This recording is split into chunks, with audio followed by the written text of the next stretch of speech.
I'm Professor Kirk Hawkins in the Department of Political Science here at BYU, and our speaker today is here as part of a conference studying the causes of populism, and that conference is the reflection of work of a network of scholars called Team Populism, an international network. Many of them are here in the audience today, and it's an exciting time for us to be together working and sharing our research.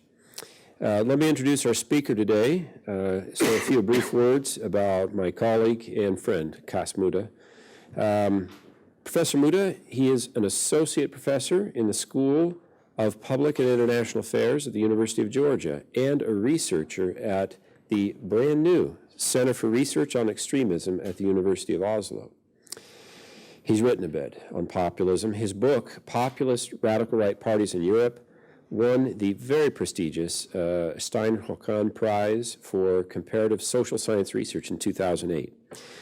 He's written additional books on populism. More recently, Populism in Europe and the Americas, Threat or Corrective for Democracy, which he co-authored with our good friend Cristobal Rovira-Kaltwasser, Political Extremism, Youth and the Extreme Right, On Extremism and Democracy in Europe, and most recently, The Contemporary Radical Right, a reader. He's still doing work on populism, has a few books on that coming out, and also, interestingly, on the Israeli settler movement. That's some of his most recent research, and he'll have a book there at Cambridge University Press. Professor Mudde also is a frequent consultant to policymakers and politicians in Europe who are concerned about especially the radical right and populism more generally, and to policymakers in the United States. Notice I didn't say politicians here in the United States. We still struggle a bit to listen to our scholars as much as we should. And Professor Mudde also happens to be kind of a practitioner of populism himself in his love of sports. Get him on the subject of soccer or football, for example, and I think you'll see what I mean. I think that's enough of an introduction. Cas, we'll turn the time over to you. Thank you very much.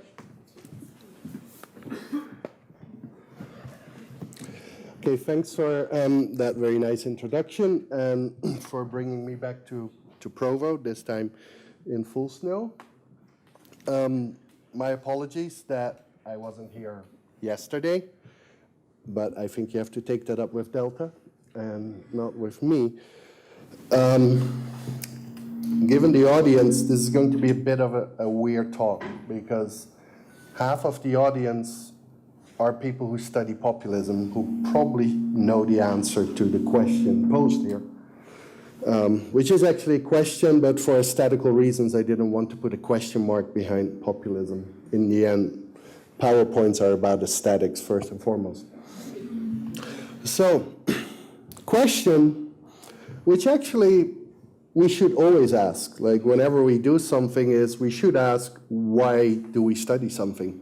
And if we don't necessarily ask it for ourselves, we should ask it for anyone who we want to address it to, as one of the things that my undergraduate students often do not understand. They just think that if you're interested in it, then everyone else is interested in it. And then I have to struggle for all kinds of papers. So why do we study populism? Now, the first reason is because populism is everywhere, at least in the public debate. This is random. I can find all kinds of different examples, but what this actually shows is, first of all, there are different sources. Right? Even in the Jordan Times, they're talking about Latin American populism. Populism is very big at the moment in the US, even though it's misguided because it's all about Sanders and Trump, and I don't think either of them is a populist, but it doesn't matter. Populism is being discussed the whole time. A lot of resonance over this, but the second reason why populism should be studied is because it's considered to be dangerous for democracy. With a whole list of books and articles about it, by and large, the interest in populism, very broad, is almost always linked to the idea that populism is, in one way or another, challenging, if not threatening, to democracy. And so those are two of the reasons what drew me to populism. I saw it being used the whole time, and yet either not defined or defined in very different ways.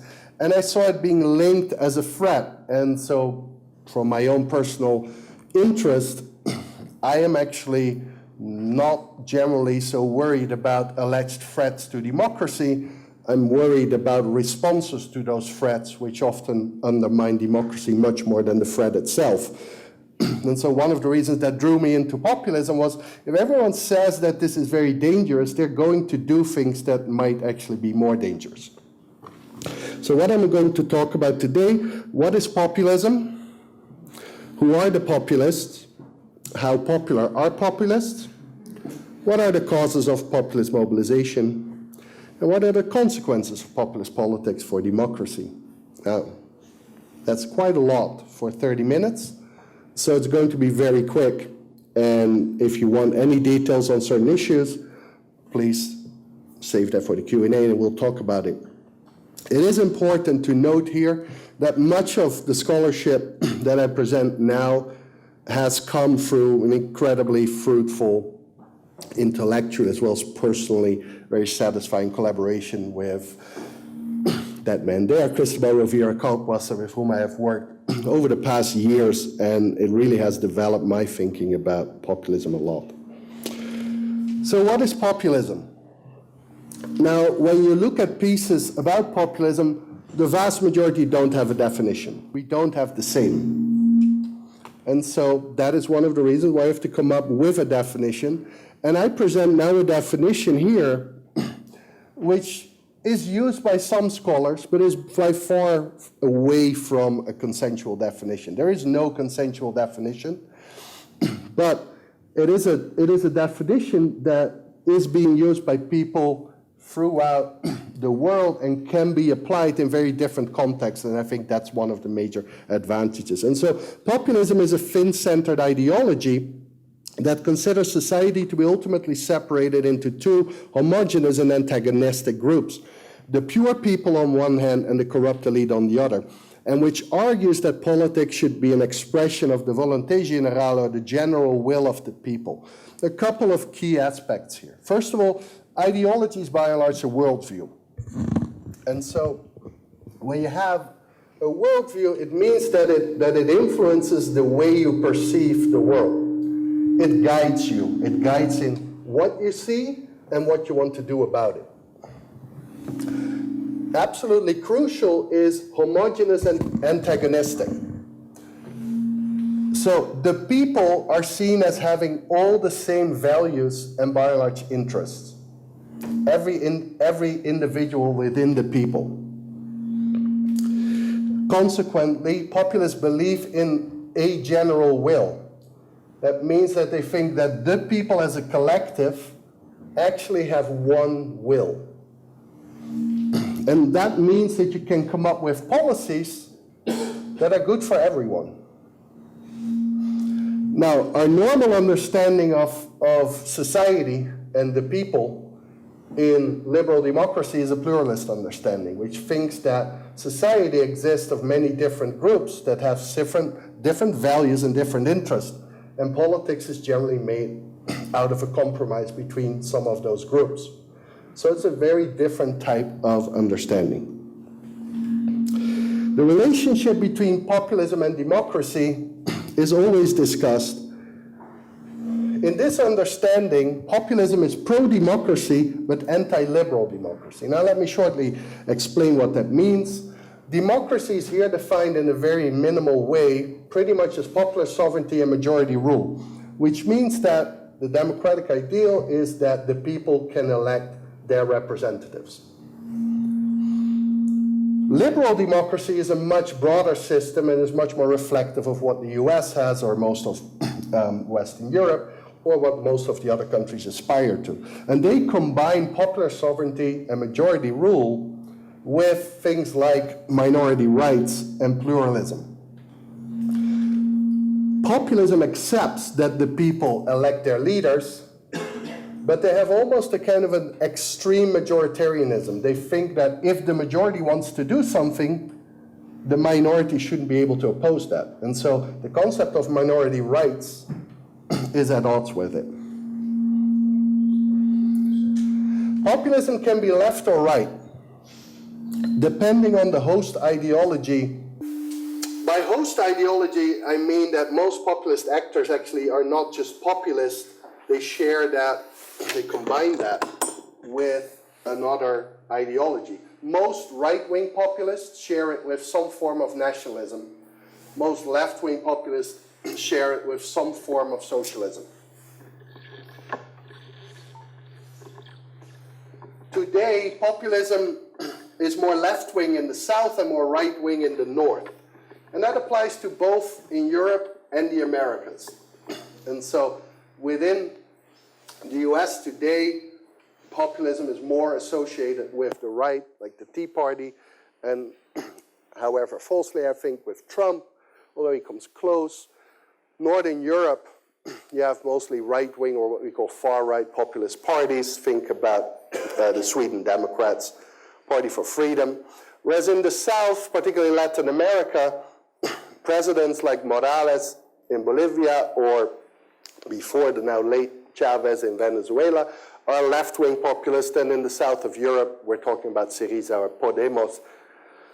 And so it comes in very different shapes. What they all share is that vision of populism, that vision of a pure people versus a corrupt elite. So populism in the world, this is going to go very fast, but just so that you have a bit of an understanding of how relevant is this. Now, North America, and particularly the US, has a very deep, populism has very deep and long roots in society. It dates back to the late 19th century, at least, with the People's Party. And you see it in all kinds of cultural things, in books and literature, in movies. There are certain expressions that politicians have been using for a very long time, oppositions between kind of the pure people in the rural areas and the corrupt people in the cities, is one of the things that I always find striking, is how often you see that in movies. And so I think one of the most populist movies ever made is Sweet Home Alabama with Reese Witherspoon, I think. What was that about? Populism? Actually, yes. And so Reese Witherspoon was this pure, blonde little girl, because it is Hollywood. And she grew up, and she was all with other really pure people, and everything was idyllic, but silly girl wanted more in life and went into the city. There, as we all know, in the city are the elite. They're all corrupt with money. And so she goes there, forgets her root, becomes corrupted, not a nice person, and then by and large, for reasons, whatever, has to go back, and then refines herself and becomes purified again. And it's a beautiful, typical example of American populism. But the thing is, although populism is very strong in culture, actually in terms of political success, it is pretty rare. And it's in part because of the two-party system. But so populism is here as a political force, not as strong. It's actually much stronger in South America, where it had three waves roughly since the early 20th century, a more left-wing wave in the early 20th century, then in the late 20th century, a right-wing wave, more on neoliberalism, and then the wave that we have today in the 21st century is again left-wing. It is in Latin America's most politics very much directed and linked to specific individuals, mostly presidents. Now, despite the fact that it has been very successful, at times it's also very much overstated. Even today, where we have a very large success, there's still only a few countries where actually there are populist presidents. There are a lot of countries, more, that don't have any significant populist actor. It's always kind of important to remember. Populism was pretty marginal in Europe for much of its history, which has a lot to do with the way that democracy was introduced in Europe, which was more gradual. Most political families were very paternalistic, didn't really believe that the people could decide for themselves. And that extended from the Social Democrats to the Christian Democrats.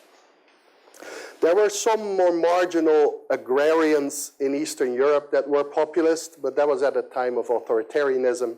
and so they weren't particularly relevant. It has exploded in the late 1980s, early 1990s, and so to the level that today we could speak about a populist zeitgeist in Europe, meaning that populism is now so broadly used that it's almost difficult to just distinguish between parties for which this is a core ideology and politicians who just use this because everyone talks this way these days. And so you will have the example of, which is the US rather than Europe, but just think about the GOP primary at the moment going on, right? And you have senators running against the Senate. If you hear Cruz talking about Washington and about senators, you would completely forget that that is actually, he is one of them. Right? In Europe, you have mainstream political politicians who have done nothing else in their life than be a politician, talking about politicians as if they're all corrupt and as if they're not part of it. And so populism is today kind of a current. At the same time, what populist parties, so parties for whom populism is actually a core part of their ideology, are not the main parties in most countries. But virtually every European country has some populist party. Now, in the rest of the world, populism is still relatively limited. There are a couple of examples, like Thaksin Shinawatra in Thailand. Australia had some. But you see it emerge. And one of the reasons why it is not that strong yet in certain areas is that populism is very much linked to democracy. Like the argument of populism, of that the people and the general will should decide, does need at least some larger understanding that democracy is a good form of politics. So this is a quick overview to just give you from Europe. It doesn't really matter much, but what the percentage EP 2014, what that means is that that is the percentage that the various populist parties in that country got in the 2014 elections for the European Parliament. Now, there are a couple of things out there. Parties that are in black are what we generally call far-right parties. Parties in blue are right-wing populist parties. In red are left-wing populist parties. And the green ones are kind of idiosyncratic. They're very difficult to place. What you see is an enormous difference. And so this is going from non-existent to the majority in Hungary. Right? It's non-existent in certain countries. I actually excluded them here, but you don't see some of the countries. And you see a huge range. 4.1% in Belgium, for example, right?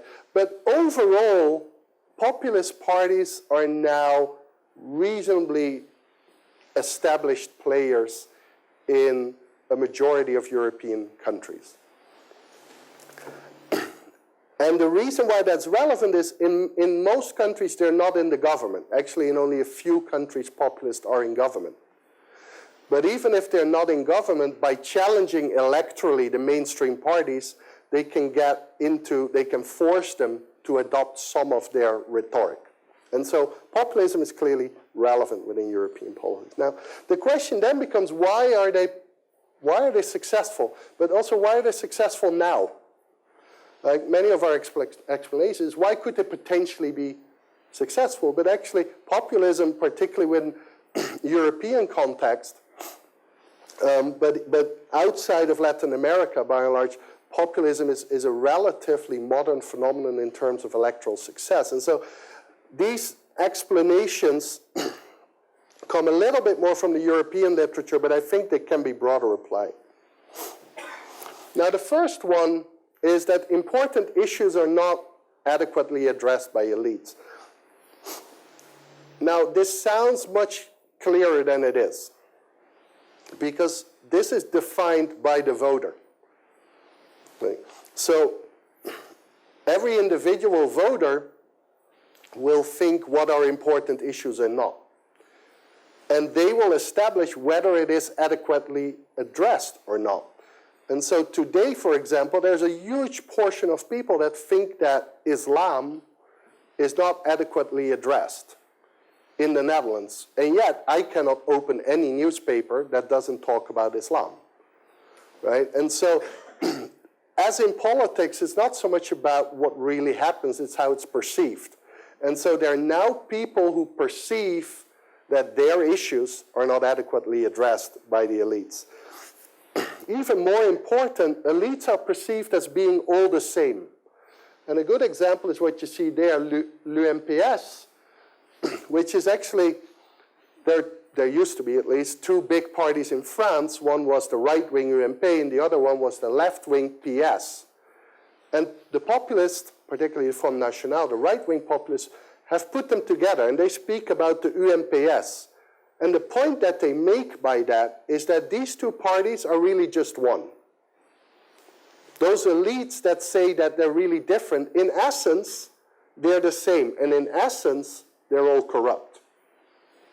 And so when they talk about politics, it's not about free parties. It's not about Front National, UMP, and PS. It's about the Front National standing as the voice of the people versus l'UMPS, the bloc of elite. And the idea is that the elites are all the same. Now, this is in part a consequence of coalition government in many countries. It's also in part because of the narrowing of politics. And particularly within the European context, but more broadly, globalization or Europeanization have limited options, or at least the political elite believes that it has more limited options in policies. And that means that today, whether the left or the right governs has much less influence on what the policies are than in the 50s or the 60s. And that, of course, helps the populists to make that point. There's also a more positive underpinning to this. People have more political efficacy, more political self-confidence. The American political scientist Russell Dalton describes the process of cognitive mobilization. He does this mostly in the context of Western democracies. It has to do with the fact that more education has made people less beholden to traditional structures and more self-confident about their own abilities. I think particularly when you look at a West European context, it's very important. Right? In the 1950s, 60s, 70s still, many peoples would vote according to what their trade union or their priest would say. They would not feel that they were competent to judge whether political matters were going well. Today, across the world, not just in the highest educated, many people feel that they can make that choice. Consequently, they're much more independent and much more critical towards the elites. And that has opened them up to an actor like populist. Populist actors have become more attractive. I mean, whether or not we can measure charisma, charismatic leadership is absolutely a part of certain populist movements. I mean, many people in Venezuela saw Chavez as being special. Like, someone like Jörg Haider, the leader of the Austrian Freedom Party, a right-wing populist party, was considered to be someone who was better than other politicians. Populist politicians and populist parties tend to be actually often in their country among the better ones in the use of social media, the better ones in the use of debates. Again, Trump is not the best example of a populist, but think about him as an example of how he uses the media. And that comes to the fact that the media structure is also much more favorable to populists. Most populists, first of all, are challengers. Now, until the 1980s, most media systems were very closed. They were mostly controlled by the mainstream parties. And that meant that even if you were around as a populist, no one knew, because you couldn't get your story into the news. Today, First of all, there's much more private media, which is less concerned with that, and more importantly, the logic of the private media is much better for populists. The logic of the private media is to sell, right? And so what sells? Controversy. And populists provide controversy. State media, which were dominant in a lot of Western Europe for decades, don't have an economic logic. Even if today the media isn't really open, and most media are still part of the establishment, and I think the best example was that The Guardian, which is a left-wing British newspaper and a newspaper of record for any intellectual in Britain, has always been very, very critical of pretty much everything, the established parties. But as soon as actually left-wing populism came up, they spoke out against it. Even though if you would have read The Guardian for years, you would think, oh, that is exactly what they wanted. But when push comes to shove, Guardian is still the voice of mainstream parties. The point is, mainstream media cannot ignore anything that gets a lot of attention outside of it. And so if there is a major phenomenon on social media, it will be picked up by the mainstream media.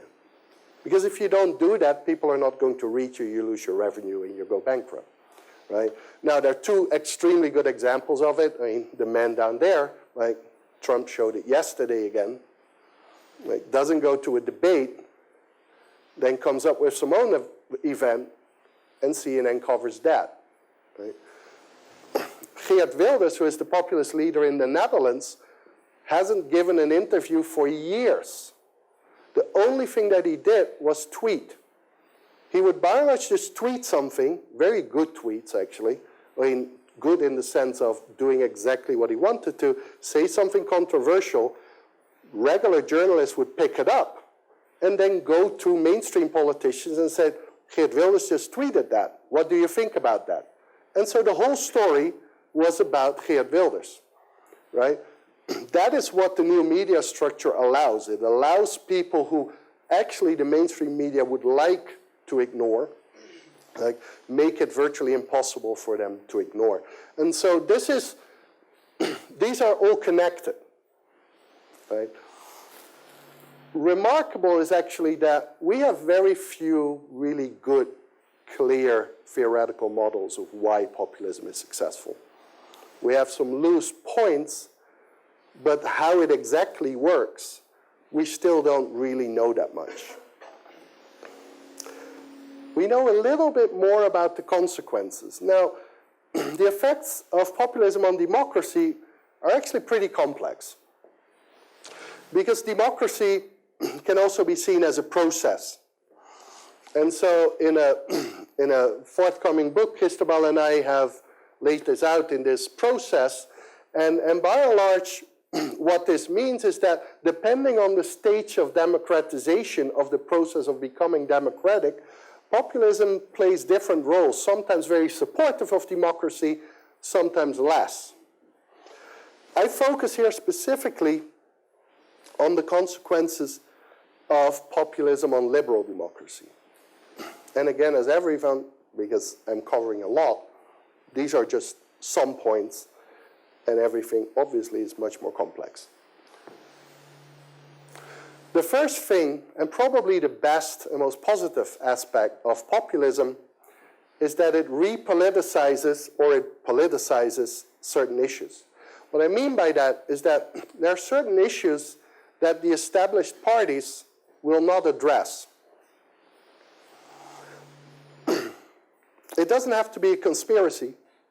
They might just not see it because it happens among people that they're not interested in. But sometimes it is a conspiracy.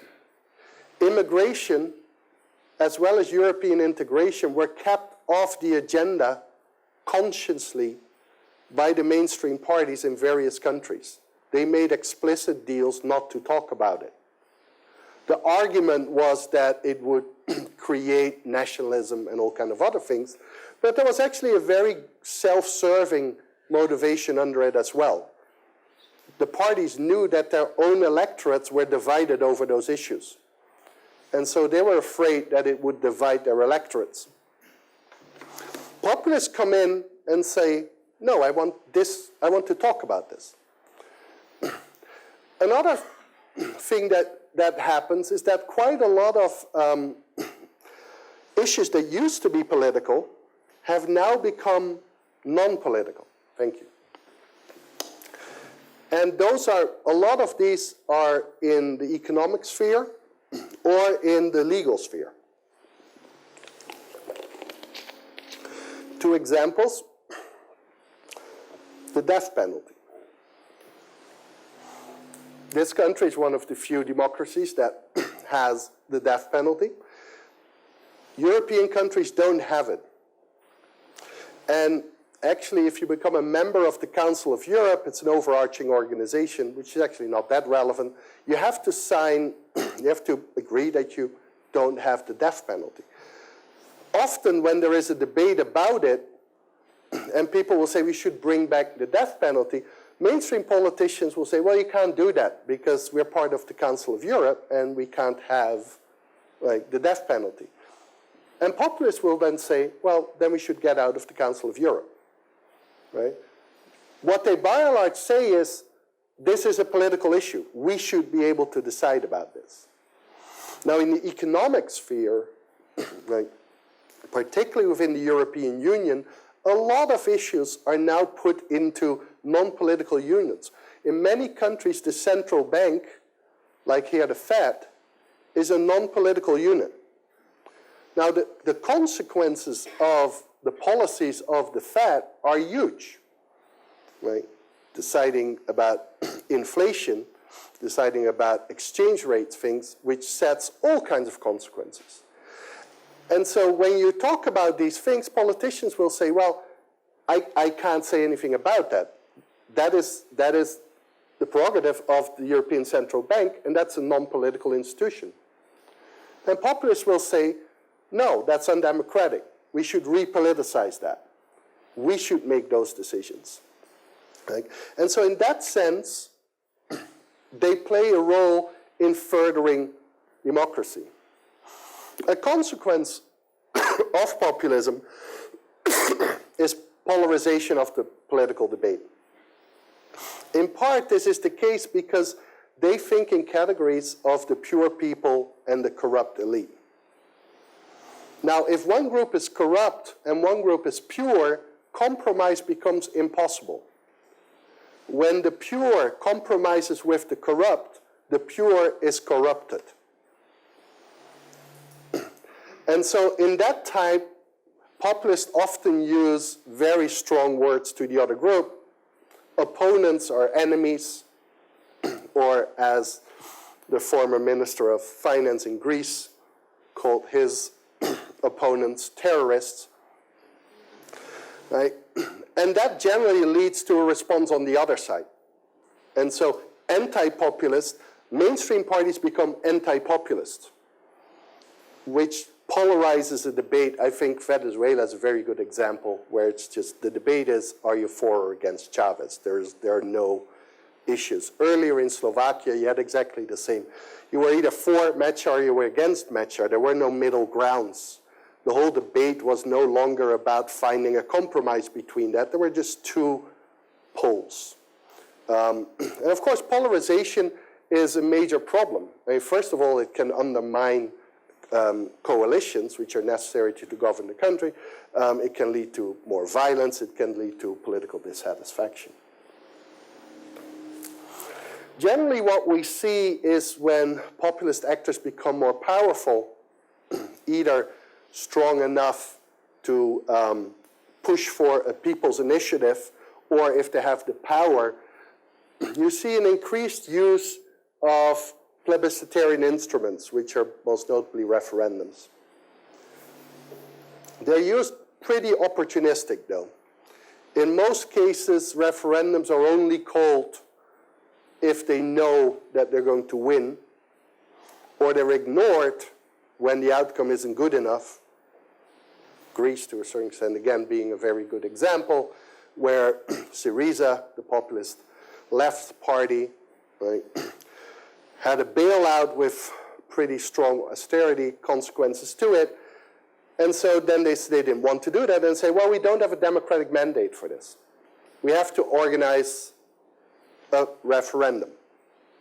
They did that, and wonderfully, actually, they did it in a week, which was quite impressive that they pulled that off. And the vast majority of the Greeks said, yeah, you're right, we shouldn't accept this deal. But then 2 weeks later, they still accepted the deal. And so while plebiscitarian instruments are all about getting the general will, in practice, they're actually used often very opportunistically. Now, when populists get into power, what you see is a weakening of non-majoritarian institutions, or at least the attempt. One of the things that they always go after are courts. One of the big frustrations of populists are courts, like the Supreme Court, for example. Right? Why do 9 unelected people have the right to make this decision? Now, obviously, you only really do that when the court doesn't do what you want, right? Because when the Supreme Court upholds what you believe in, they are actually the voice of the people. Now, what you see in the courts is what they try to do 2 things. First of all, for which you often need a larger majority, is change its powers. Just give it less power.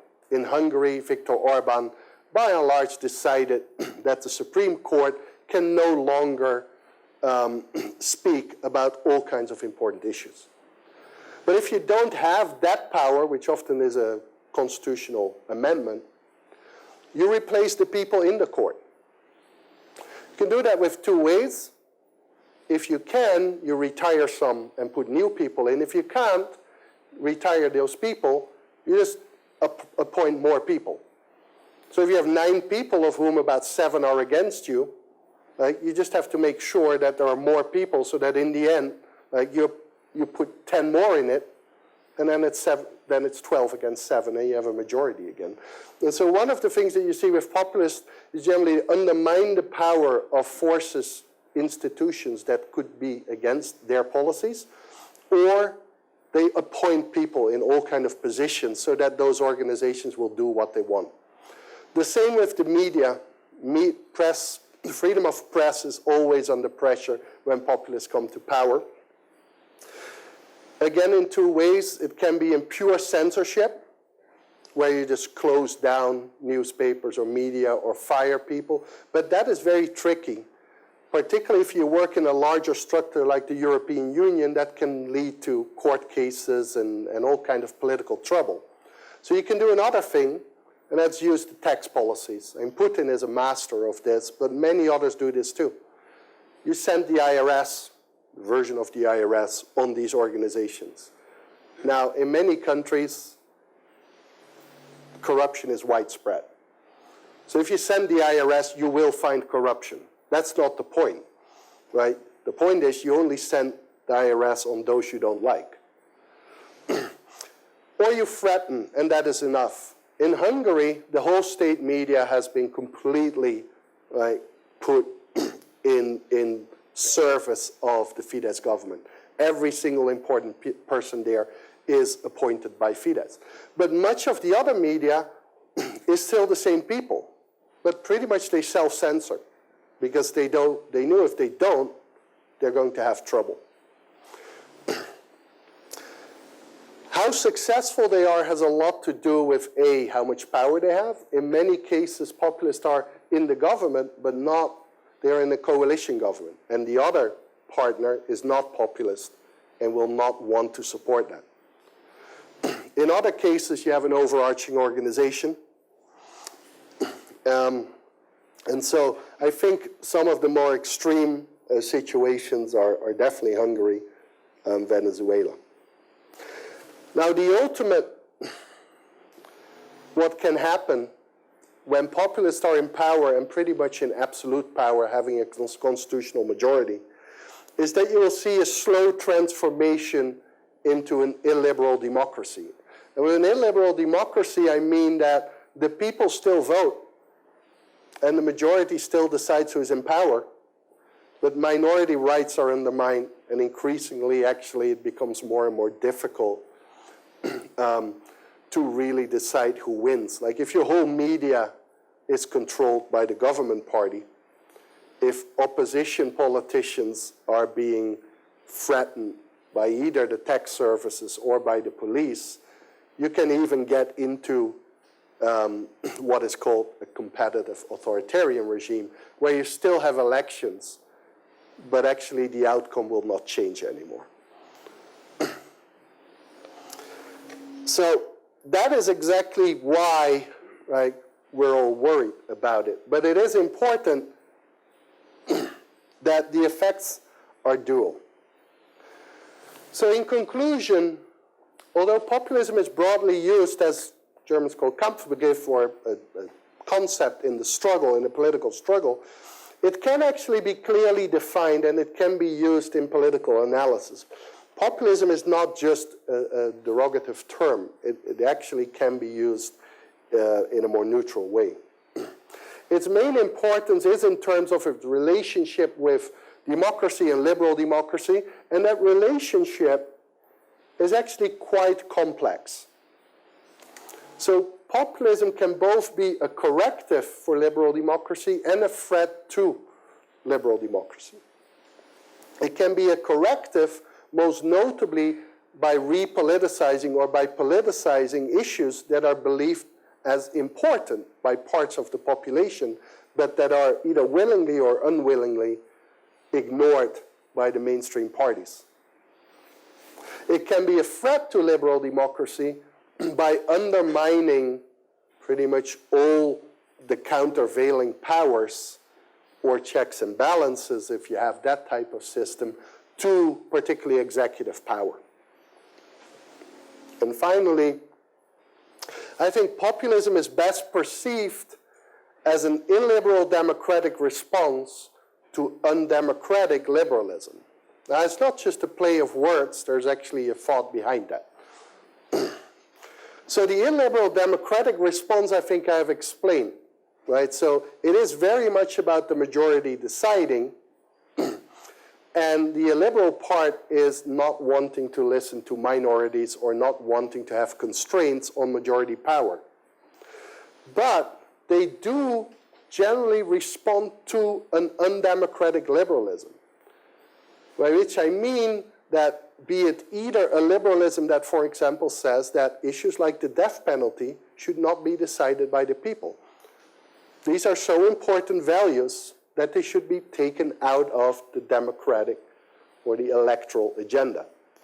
Alternatively, from a neoliberal perspective, all those kind of independent agencies that are incredibly important for economic policies, independent central banks, IMF, whatever it is, right? Those type of influence. Those come from a neoliberal ideology, but these organizations are undemocratic in the sense that people do not have power over them through elections. And so it is because of the increased push of undemocratic liberalism that populism rises and what it responds to. Thank you.